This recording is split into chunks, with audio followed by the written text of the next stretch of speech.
நம்ம வாழ்க்கையில் சில மனிதருக்கு சில காலங்கள் அதாவது சில நாட்கள் கூட வச்சுக்கலாம் இன்கம்ப்ளீட்டாக இருக்கும். அதாவது அந்த நாள் முழுமை பெறாத மாதிரியே இருக்கும். இதுக்கு முக்கியமான காரணம் என்னன்னு நீங்கள் நினைக்கிறீங்க?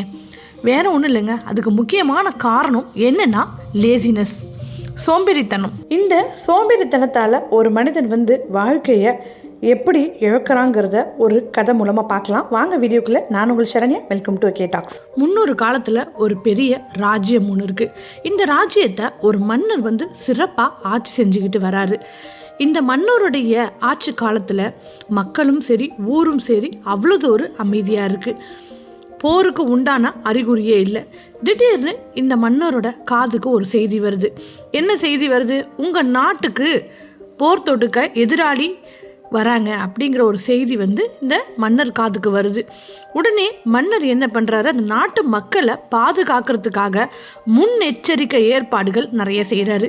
என்ன மாதிரி செய்கிறாருன்னா, தன்னுடைய நாட்டிலேருந்து ஒரு உளவாளியை தேர்ந்தெடுத்து போர் தொடுக்க வருதுல ஒரு நாடு, அந்த நாட்டுக்கு நம்ம அனுப்பிவிட்டால் அங்கே என்னென்னலாம் நடக்குது, இந்த நாடு நம்ம நாட்டுக்கு எப்போ போர் தொடுக்க வருங்கிற எல்லா செய்தியுமே தெரியுங்கிறது மன்னருக்கு ஒரு ஐடியாவாக வருது.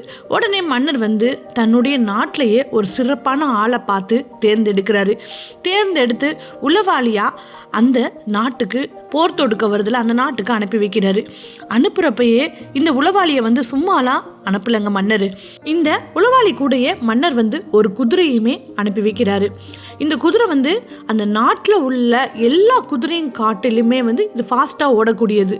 அந்த மாதிரி கொஞ்சம் ஆக்டிவாகவும் இருக்கும். நல்ல ட்ரைனிங் பண்ண குதிரையும் கூட. மன்னர் இந்த குதிரையை அனுப்புறதுக்கு இன்னொரு முக்கியமான காரணமும் இருக்குங்க. என்ன காரணம்னா, இங்கேருந்து எதிராளி இருக்கிற நாடு கொஞ்சம் தூரத்தில் இருக்குது. அங்கேருந்து இந்த உளவாளியால் செய்தியை கொண்டு வரணும்னா கொஞ்சம் நாட்கள் ஆகும். அதனால் மன்னர் எல்லாத்தையும் யோசித்து இந்த குதிரை மூலமாக நமக்கு செய்தி சீக்கிரம் கிடச்சிருங்கிறதுனால குதிரையுமே இந்த உளவாளி கூட அனுப்பி வைக்கிறாரு. இப்போ இந்த உளவாளி அந்த எதிரி நாட்டுக்கு போயிட்டாருங்க. நிறைய மலைகளை தாண்டி தான் அந்த எதிரி நாட்டுக்கு போகணும். எதிரி நாட்டை போய் இந்த உளவாளி சென்று அடைஞ்சிட்டாரு. அங்கே போன பிறகு அங்கே என்ன பேசிக்கிறாங்கங்கிறத முதல் நாள் நல்லா ஊத்து கவனிக்கிறாருங்க. அடுத்த நாள் என்ன ஆகுதுன்னா, எதிர்பாராத விதமாக குதிரையோட காலில் லாடம் இருக்கும்ல, அந்த லாடத்துடைய ஆணி மாதிரி ஒன்று அடிச்சிருப்பாங்கங்க. அது கழண்டு விழுந்துடுச்சு. அதை சரி பண்ணணும். ஆனால் இவர் சரி பண்ணாமல் விட்டுடுறாரு. அன்னைக்கு மறுநாள் என்ன நினைக்கிறாருன்னா, மறுநாள் நம்ம சரி பண்ணிக்கலாம், இன்னும் நமக்கு டைம் இருக்குன்னு சொல்லிட்டு அன்னைக்கும் அவர் சரி பண்ணலை. இந்த மாதிரி நாட்கள் தொடர்ந்து நகர்ந்துக்கிட்டே இருக்குங்க. ஒரு நாள் திடீர்னு என்ன ஆகுதுன்னா, அந்த நாட்டில் பேசிக்கிறாங்க, நம்ம திடீர்னு போய் போர் தொடுக்க போகலாம் எதிரி நாட்டுக்கு, அந்த நாட்டுக்கு நம்ம சொல்லக்கூடாது, திடீர்னு போய் நம்ம அவங்கள போய் நம்ம அட்டாக் பண்ணணும்னு சொல்லி அவங்க பேசிக்கிறாங்க. இதை கேள்விப்பட்ட உளவாளிக்கு ஒன்றுமே புரியலைங்க. சரி, இதை நம்ம மன்னர்கிட்ட போய் உடனே சொல்லணும் அப்படிங்கிறதுக்காக இந்த உளவாளி தான் வந்த குதிரையிலே திரும்பியும் ரிட்டர்ன் போகிறாருங்க. போகிறப்ப அந்த குதிரையோட கால்லேருந்து லாடத்தில் போட்டிருந்த ஆணி கழண்டு விழுந்தது. அது கூட அவருக்கு ஞாபகம் இல்லைங்க. சீக்கிரம் நம்ம போய் எப்படியாவது மன்னர்கிட்ட தகவலை சொல்லணும்னு சொல்லிட்டு அவ்வளோ ஒரு ஃபாஸ்ட்டாக அந்த குதிரையில் வராரு. வரப்போ என்ன ஆகுதுன்னா, ஆல்ரெடி அவர் மலைகள்லாம் கடந்து தான் இந்த நாட்டை அடைஞ்சிருக்காரு. அதே மாதிரி போகிறப்பையும் நிறைய மலைகள் இருக்குங்க. மலைகளில் போகிறப்பையும் இந்த குதிரை அவ்வளோ ஒரு ஃபாஸ்ட்டாக போகுது. போகிறப்ப என்ன ஆகுதுன்னா, இந்த குதிரையில் உள்ள லாடத்தில் உள்ள ஆணி கழண்டுடுச்சு. இப்போ என்னென்னா, அந்த லாடம் எல்லாமே முற்றிலும் கழண்டு கீழே விழுந்துருதுங்க. குதிரையால் அந்த ஃபாஸ்ட்டை தாக்கு பிடிக்க முடியலை. என்ன பண்ணுது, குதிரை குப்பரை அடிச்சுட்டு அந்த மலையிலேருந்து கீழே விழுந்துருதுங்க. இப்போ குதிரை மட்டும் விழலைங்க, குதிரை கூடவே இந்த உளவாளியுமே விழுந்து போகிறாருங்க. இப்போ இந்த தகவலை எடுத்துகிட்டு போய் இந்த நாட்டுக்கு சொல்கிறதுக்கு ஆள் இல்லைங்க. அதான் மன்னருடைய நாட்டுக்கு சொல்கிறதுக்கு ஆள் இல்லை. உளவாளியுமே இறந்து போயிட்டாரு. திடீர்னு இந்த எதிரி நாடு என்ன பண்ணுதுன்னா, அந்த நாட்டுக்கு போய் தாக்குதலை கொடுக்குதுங்க.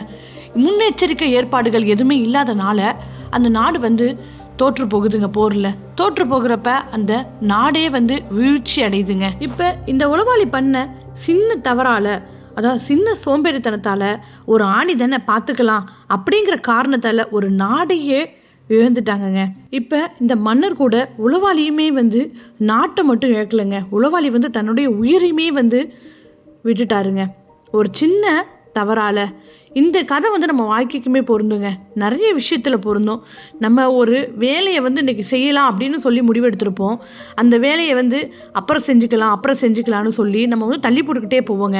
வேலைகள் வந்து நமக்கு நிறைய வேலைகள் இருக்கும். அந்த வேலைகளை பார்க்க நமக்கு வந்து சின்ன வேலை தானே, அந்த சின்ன வேலையை வந்து சித்த நேரத்தில் நம்ம முடிச்சிடலாம், அது கொஞ்சம் நேரத்துக்கு அப்புறம் செஞ்சால் என்ன அப்படிங்கிற ஒரு மனப்பான்மை நமக்குள்ளே வருங்க. இந்த மனப்பான்மை வந்துட்டாலே நமக்குள்ளே சோம்பேறித்தனமும் தலை தூக்க ஆரம்பிச்சிட்டுன்னு அர்த்தம். இப்போ பரீட்சைக்கு நிறைய பசங்க வந்து படிப்பாங்க. படிக்கிறப்பே நிறைய ஹோம்ஒர்க்கை வந்து நம்ம கொடுப்பாங்க. ஹோம்ஒர்க்கு தானே, சின்ன ஹோம்ஒர்க்கு தானே, அதை பார்த்துக்கலாம், அப்புறம் பண்ணிக்கலாம் அப்படின்னு சொல்லி நம்ம வந்து நாட்கள் அப்படியே கடத்திகிட்டே போயிடுவோங்க. போகிறப்ப நமக்கு வந்து பரீட்சையுமே வந்துடும். அப்போ தான் நம்ம வந்து உணர்வோம், ஆஹா நம்ம அப்போயே படிச்சிருந்துருக்கலாமே அப்படின்னு உணர்வோம். ஏன்னா நம்ம பண்ண அந்த சின்ன சோம்பேறித்தனத்தால் நமக்கு வந்து இந்த பரீட்சையில் மார்க்குமே இங்கே வந்து நமக்கு வந்து கம்மியாக போயிடுங்க. இந்த சோம்பேறித்தனம் வந்து நம்ம வாழ்க்கைக்குமே நிறைய பொருந்துங்க. வீட்லேயுமே நிறைய வேலைகள் இருக்கும். அன்றாட பார்க்கக்கூடிய வேலைகள் வந்து நமக்கு நிறைய இருக்கும். அந்த வேலைகளுமே வந்து நம்ம வந்து ஒரு சின்ன டிவி பார்ப்போம், சரி நம்ம அப்புறம் பார்த்துக்கலாம் வேலைகளை அப்படின்னு சொல்லி மொபைல் பார்ப்போம். இந்த மாதிரி நம்ம வேலைகள் செய்யக்கூடிய அந்த டைமில் வேலைகளை செஞ்சிட்டோன்னா நமக்கு வந்து அந்த சோம்பேறித்தனத்துலேருந்து தப்பிச்சிடலாங்க. அப்படி இல்லைன்னா அந்த வேலைகள் செய்யக்கூடிய நேரத்தில் டிவியோ அப்படி இல்லைன்னா மொபைலோ பார்த்துட்டோன்னா நம்ம வாழ்க்கையே அன்றைக்கி வந்து வீணடித்த மாதிரி போயிடுங்க. வேலைகளுமே இன்றைக்கி வந்து நமக்கு வந்து கடந்த மாதிரி போயிடும். இந்த கதை மூலமாக நம்ம ஒன்று தெரிஞ்சுக்கலாங்க. சோம்பேறித்தனமாக நம்ம வாழ்க்கையை நம்ம வாழ்ந்தோன்னா அப்புறம் பார்த்துக்கலாம் நம்ம வாழ்க்கையை நம்ம வாழ்ந்தோன்னா நம்ம வாழ்க்கையை வீணடித்த மாதிரி போயிடுங்க. இது வரைக்குமே இந்த கதையை பொறுமையாக கேட்டவங்க எல்லாருக்குமே கோடான நன்றிகள். இந்த கதை உங்களுக்கு ரொம்ப பிடிச்சிருந்துச்சுன்னா வீடியோக்கு ஒரு லைக் கொடுங்க. இது வரைக்குமே நம்ம சேனலை யாராச்சும் சப்ஸ்கிரைப் பண்ணாமல் இருந்தீங்கன்னா சேனலையும் தயவு செஞ்சு சப்ஸ்கிரைப் பண்ணுங்கள். தேங்க்யூ.